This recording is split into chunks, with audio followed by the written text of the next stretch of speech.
মৃত্যু পর্যন্ত যেন আল্লাহ তাআলা তার হুকুমগুলো এইভাবে আমাদেরকে পালনের তৌফিক দান করেন। আসলে আমি তো অপ্রস্তুত। মাওলানা হঠাৎ বললেন ক্লান্তি আছে নানান কারণে। এখন যেহেতু বলেছেন সেজন্য 2 মিনিট, অনেকের ব্যস্ততা আছে আমরা জানি। 2টা কথা। সূরা হাশরের একটা আয়াত পড়ছি, ওই আয়াতে আল্লাহর একটা হুকুম আছে আমাদের জন্য। আমার বান্দা, ইমানদার বান্দারা, আমার সামনে হাশরের মাঠে তোমাকে দাঁড়াতে হবে। ওয়ালতানজুর নাফসুম মা কদ্দামাত লিগাদ, তুমি যে দাঁড়াবা, কি নিয়ে দাঁড়াবা, তোমার পুঁজি কি, সম্বল কি, এটা কিন্তু দুনিয়ায় তুমি ভেবে চিনতে তারপরে এসো। এটা হচ্ছে সার কথা। আল্লাহ তাআলার সামনে আমরা দাঁড়াবো, সবাই দাঁড়াবো, এটা জানি, বিশ্বাস করি। কিন্তু নিজেই তো চিন্তা করি আমরা দাঁড়াবো, কি নিয়ে দাঁড়াবো, কার কি পুঁজি আছে আমাদের। এর জন্যে 2টা চিন্তা সব সময় করা। নবী আলাইহিস সালাম এক হাদিসে ইরশাদ করেছেন, কুনু মিন আবনাইল আখিরাহ ওয়া লা তাকুনু মিন আবনাইদ দুনিয়া।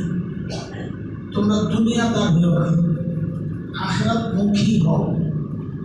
এই হাদিসের ব্যাখ্যায় আমাদের বড়রা বলেন, দেখেন এই হাদিসের উপর আমল করলে আখিরাতের প্রস্তুতি, পুঁজি সমৃদ্ধ হয়ে যাবে, অটোমেটিক হয়ে যাবে। আমাদের বড়রা বলেন মানুষ দুনিয়াদার কিভাবে হয়, আখিরাত মুখী কিভাবে হয়। দুনিয়া ছাড়ার নাম আখিরাত মুখী হওয়া না। দুনিয়া নিয়েই আমাদের চলতে হবে। আমাকে শুধু দেখতে হবে একটা কাজ, যে কোনো কাজ করার সময়, যে কোনো কথা বলার সময় শুধু একবার চিন্তা করা যে এই বলার দ্বারা, এই করার দ্বারা আমার আখিরাত নষ্ট হচ্ছে না তো।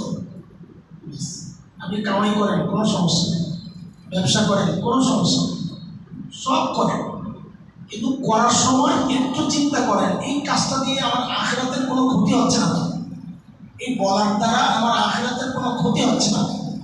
এই চিন্তাটা যদি কেউ প্র্যাকটিস করে, সে মন্দ কথা বলতে পারে না, তার মুখ দিয়ে গালি আসবে না, তার মুখ দিয়ে অশ্লীল কথা আসবে না, তার মুখ দিয়ে কারো নিন্দা আসবে না, গীবত যেটা ভয়ঙ্কর রোগ এটা আসবে না। কারণ বলার সময় সে চিন্তা করবে কার গীবত করতেছি, এমন একজনের করতেছি যিনি আমার নেকিগুলো খাইতেছেন, আমি তার গুনাহগুলো নিতেছি। তো মানুষ গীবত কেমনে করবে? এই জন্যে ভাই, মুরব্বী, বড়রা আছেন, আমাদের বাবা, সবার কাছে আমাদের একটা অনুরোধ, আর কিচ্ছু না আছে। আমার প্রতিটা কদমে, প্রতিটা বক্তব্যে আমি শুধু একটু চিন্তা করবো যে যা করতেছি আর তারা আমার আখিরাতের কোনো ক্ষতি হচ্ছে না তো। এই চিন্তাটা করে যে মানুষ চলবে, সেই আখিরাতমুখী জিন্দেগি বানাইতেছে। কোটি টাকা কামান, এর মানে সে দুনিয়াদার না। কামাইতে গিয়ে যদি সে চিন্তা করে আমার আখিরাত নষ্ট হইতেছে না, তো বুঝতে হবে সে আখিরাত কথা কামায় না, আখিরাতেরও চিন্তা নেই, তো সে দুনিয়াদার, আর আখিরাতের কোনো চিন্তা নেই। তো দুনিয়া ছাড়ার নাম আখিরাতমুখী হওয়া না, আবার দুনিয়ায় জড়ায় যাওয়ার নামও দুনিয়াদারি না। আমি দুনিয়াদার কিনা এটা কেমনি হবে, চিহ্নিত হবে? মানে আমি যে কোনো কাজ করার সময় যদি চিন্তা করি আমার আখিরাত আমি বরবাদ করবো না, যে কোনো কথা বলার সময় যদি চিন্তা করি আমার আখিরাত আমি বরবাদ করবো না, তাই বোঝা যাবে আমি আখিরাতমুখী জিন্দেগি যাপন করতেছি। আরেকটা কথা, এটা খুবই সিম্পল কথা। দেখে আমরা আমাদের স্বাভাবিক জীবন যেটা চালাইতেছি, ওখানে একটু দৃষ্টিভঙ্গি চেঞ্জ করা। যে কোনো কাজ করার সময় খালি একটু চিন্তা করা যে কাজটা আমাদের নবী কিভাবে করেছেন, সাল্লাল্লাহু আলাইহি ওয়াসাল্লাম। করেন সবাই সাল্লাল্লাহু আলাইহি ওয়াসাল্লাম। যে কোনো কাজ করার সময় যদি কেউ একটু চিন্তা করে এই কাজটা আমার নবী কিভাবে করেছেন, তো তার স্বাভাবিক জীবনটাও সুন্নতের হয়ে আসবে। সুন্নত দিয়া, এটা সুন্নতের মোড়কে ঢোকার কারণে স্বাভাবিক কাজটাও ইবাদত হয়ে যাবে। পানি তো আমরা খাই না, খাওয়ার সময় শুধু একটু যদি কেউ চিন্তা করে আমার নবী কিভাবে পানি খাইতেন, তো আমার মাথায় আসবে আমার নবী ডান হাতে নিতেন, আমার নবী বিসমিল্লাহ বলতেন, আমার নবী বসে খাইতেন, কয়েক ঢুকে খাইতেন, 3 ঢুকে খাইতেন। বাস আমার পানি খাওয়া হয়েছে, খাওয়াটা ইবাদত হয়ে গেছে। চিন্তা করা যায়, আমি বিছানায় গেলাম, একটু বিছানা ঝাড়ি, এটা তো আমরা অভ্যাস, আমরা ঝাড়ি, ঝাড়ার সময় যদি একটু দৃষ্টিভঙ্গি পাল্টাই, কেন ঝাড়তেছি, নবী বলছেন ঝাড়তে, তো ঝাড়া হয়েছে, ঝাড়াটা ইবাদত হয়ে গেছে। এই জন্য বাচ্চাকে আদর করতেছে। ভাই, আমরা ঘরে গেলে বাচ্চা আদর করি না, চুমু খাই না? তো বাচ্চাকে চুমু খাওয়ার সময় একটু খালি দৃষ্টিভঙ্গি চেঞ্জ করা, যে আমার নবীও বাচ্চাদেরকে চুমু খেয়েছেন, তাই আমি চুমু খাইতেছি। চুমু খাওয়া হয়ে গেল, চুমুটাও ইবাদত হয়ে গেল। আমার নবীর সুন্নতগুলো এত দামি যে আমাদের বড়রা একটা কথা বলেন, সুন্নতের এত পাওয়া। সুন্নত আদত মানে আমাদের রুটিন কাজ, খাওয়া দাওয়া ঘুমানো, এগুলো আদত। সুন্নত এত দামি আমল যে সুন্নত যখন কোনো আমলের সাথে লাগে, আদতের সাথে লাগে, তখন ওই আদতকে, রুটিন কাজকে সুন্নতের এত পাওয়ার, ওই রুটিন কাজকে সুন্নত ইবাদত বানায় দেয়। একটা মানুষ সারাক্ষণ ইবাদতে থাকতে পারে। রাস্তা কি? রাস্তা এটা।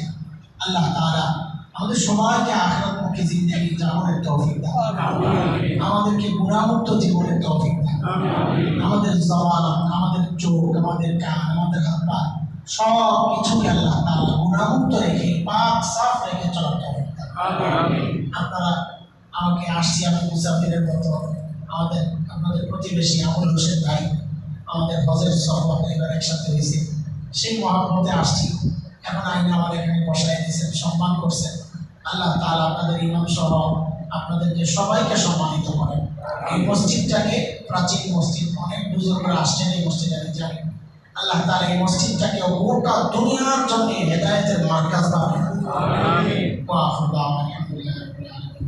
আল্লাহুম্মা সাল্লি আলা সাইয়্যিদিনা মুহাম্মাদিন وصل على المؤمنين والمسلمين والمسلمات. ربنا تقبل منا جميع صالح اعمالنا انك انت السميع العليم. ربنا فاغفر لنا ذنوبنا وكفر عنا سيئاتنا وتوفنا مع الابرار. আয় রব, আয় করিম, আয় আল্লাহ, আমাদের জিন্দেগির সমস্ত গুনাহকে মাফ করে দাও। আল্লাহ, আমরা অপরাধী, আমাদের পরিচয় আপনার গুনাহগার, আপনার পরিচয় আপনি গফফার, আপনি রহমান, আপনি রহিম। কি সুন্দর নাম আপনি নিজে রেখেছেন। এই নামগুলো আমরা রাখি নাই মালিক, আপনি নিজেই রেখেছেন। আল্লাহ, আমরা প্রয়োগ দেখতে চাই। আপনি আমাদের উপর রহম করেন। আমাদের দিকে গুনার দিকে তাকাইলে আমরা বাঁচার কথা না। আল্লাহ, আমাদের গুনার দিকে তাকায়, আমাদেরকে আপনি নিজ হাতে বানাইছেন। আল্লাহ, জাহান্নামে ফালায় আমাদেরকে জান্নাতের উপযুক্ত আপনি বানায় দেন। বাবা মা সন্তানের উজ্জ্বল ভবিষ্যতের জন্য কত প্রচেষ্টা করে তাকে বিপদ মুক্ত রাখতে চায়। আপনার তো আমাদের জন্য বাবা মার চেয়েও হাজার কোটি গুণ বেশি মায়া, দরদ, মহব্বত, ভালোবাসা। আল্লাহ, আমাদের সবাইকে গুনাহ থেকে আপনি বাঁচাই দিয়ে। আল্লাহ, আমাদেরকে গুনায় লাগতে দিয়েন না আপনি মালিক। আল্লাহ, গুনায় জড়াইতে দিয়েন না মালিক। আপনার রহমতের রশি দিয়ে আমাদেরকে বাইন্দা রেখেন মালিক। রহমতের রশি দিয়ে টাইনা ইবাদতে লাগায়া দিয়ে আল্লাহ, বাকি জীবন গুনাহমুক্ত থাকতে পারি সে তৌফিক আপনি আমাদেরকে দিয়ে দেন। গুনার রাস্তা কঠিন করে দেন, গুনার প্রতি ঘৃণা তৈরি করে দেন। আল্লাহ, নেকির রাস্তা সহজ করে দেন, নেকির প্রতি আমাদের সবাইকে আগ্রহী বানায় দেন। আল্লাহ, আমাদের সন্তানদেরকে নেককার, মুত্তাকি, পরহেজগার বানায় দেন। আমাদের আপনজন যারা দুনিয়া থেকে বিদায় নিয়েছেন ঈমানের সাথে, আল্লাহ তাদের কবরগুলোকে জান্নাতের টুকরা বানায় দেন। আল্লাহ, বিরহামহুমা কামা রাব্বায়ানি সগীরা। আল্লাহ, মসজিদ যারা বানিয়েছিলেন, জায়গাটা দিয়েছিলেন, পরবর্তীতে অর্থ, সময়, শ্রম, পরামর্শ নিয়ে সহযোগিতা করেছেন, আজও করে যাচ্ছেন। কত হাজার লাখ মানুষ এই মসজিদে নামাজ পড়েছেন। আল্লাহ, ভবিষ্যতেও পড়বেন। মসজিদের অতীতের সমস্ত ইমাম, খতিব, মুয়াজ্জিন, স্টাফ, আল্লাহ কমিটি যেভাবে মসজিদের সাথে লেগেছিলেন, আল্লাহ সবাইকে আপনি কবুল করেন। যারা দুনিয়া থেকে বিদায় নিয়েছেন তাদেরকে মাফ করে দেন। আল্লাহ, গোটা মহল্লার মধ্যে দ্বীনের পরিবেশ আপনি কায়েম করে দেন। আল্লাহ, মসজিদটাকে গোটা দুনিয়ার হেদায়েতের মার্কাজ বানায়। ওয়াসাল্লাল্লাহু আলা সাইয়্যিদিনা মুহাম্মদ ওয়া আলিহি ওয়া সাহবিহি আজমাইন। সুবহানা রাব্বিকা রাব্বিল ইজ্জাতি আম্মা ইয়াসিফুন ওয়া সালামুন আলাল মুরসালিন ওয়ালহামদুলিল্লাহ।